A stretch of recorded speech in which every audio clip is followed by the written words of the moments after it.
Jūs turbūt esate matę tokias nuotraukas. Spalvoti ūkai, milijonai žvaigždžių, galaktikų, kurių žmogaus akis naktyje niekada nepamatytų. Jos priverčia mus sustoti ir pagalvoti apie visatą ir apie mūsų vietą visatoje. Bet ar žinojot, kad už visų šių gražių spalvų slypi šiek tiek netiesos? Taip, dauguma šių vaizdų ne tai, ką mes matytume plika akimi. Šiandien pabandysiu jūs nuvesti į astrofotografijos pasaulį. Parodysiu, kaip iš vos matomo švytėjimo galima sukurti įspūdingus kosmoso vaizdus.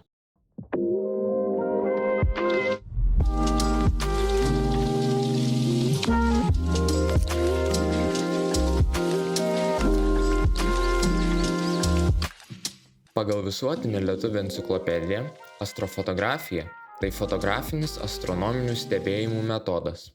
Teleskopais fotografuojami dangaus kūnai ar jų spektrai. Bet man astrofotografija tai ne tik mokslas, tai menas.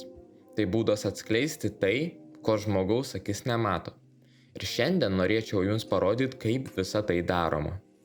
Visų pirma, reikia teleskopo. Ir jų yra begalybė. Nuo tokio vaikiško, kabutėse teleskopo, kurį galite nusipirkti už 5 eurus maksimoj, iki tokio monstro, kaip James Webb Space teleskopas, kuris kainavo daugiau nei 8 milijardai dolerių ir dabar orbituoja 1,5 milijonai kilometrų virš Žemės. Aišku, mes paprasti astrofotografai norėtume turėti kuo geresnį įrangą, bet reikia būti realistišku. Aš galiu sau leisti štai tokį ASCAR FRA 300 Pro. Tai yra refraktorius.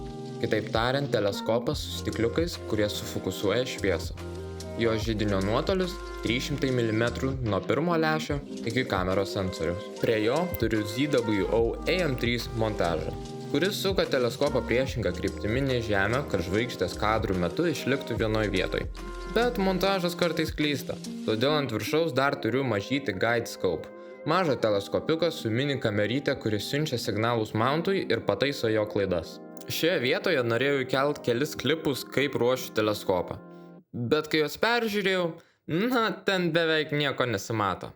Ironiška, man pavyksta nufotografuoti objektus esančius milijonų šviesmečių nuo mūsų, bet kažkodėl nepavyksta normaliai nufilmuoti net savęs.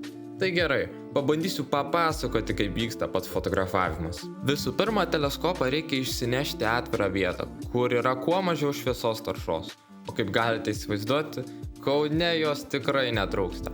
Tai dar vienas limituojantis faktorius yra tai, kad mano teleskopas turi būti prijungtas prie elektros, tai nelabai galiu filmuoti ten, kur nėra šviesos taršos. Bet dėl šviesos taršos turiu filtrą, kuris izoliuoja vandenilio, helio ir deguonies spektrus ir nepraleidžia šviesos taršos. Bet vis tiek ta šviesos tarša limituoja, kiek tos geros šviesos ateina iki mano kameros. Tada ateina laikas poliarinės žvaigždės fiksavimo procedūrai. Ji leidžia teleskopui suktis priešingą kryptimi nei Žemė ir taip išlaikyti žvaigždės vienoj vietoj. Tai tikrai nėra lengva. Reikia sukinėti mažus varžtelius tol, kol viskas idealiai susiderina. Visą procesą kontroliuoju per programą Nina. Per ją pasirenku dangaus objektą, kurį noriu fotografuoti ir tada leidžiu teleskopui dirbti pačiam. Tada visą naktį jis automatiškai daro šimtus nuotraukų, o ryte pasiimu rezultatą ir perkeliu jį į kompiuterį apdorojimui. Tie iš jūsų, kurie dar neužmigot, turbūt galvojat, kam čia reikia fotografuoti šimtus, kartais daugiau nei minutės ilgio kadrus? Tai visų pirma, tie objektai kosmose yra labai tamsus, dėl to jų nematome su plika akimi. Ir kad juos matyti, reikia fotografuoti daugybę valandų. Bet kodėl tada nepadarius kokio 1-5 valandų ilgio kadro ir būt baigta? Nes tada, jei bent vienas debesiukas ar pono Musko palydovas, kurie kartais tikrai labai trukdo mums astrofotografams, praskristų tuo metu, tai tada visą kadrą reikėtų tiesiog išmesti. Dėl to jį suskaldom į mažus gabaliukus, kur galim išrūšiuoti blogus kadrus ir sudėti tik gerus. Po to redagavimo programui aš redaguoju. Redagavimas, patikėkit, yra daug nuobodesnis nei fotografavimas ir užtrunka proporcingai nemažai laiko. Tai apie jį per daug nepasakosiu.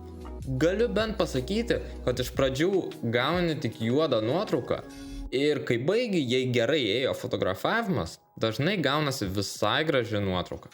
Astrofotografija tai kantrybės žaidimas.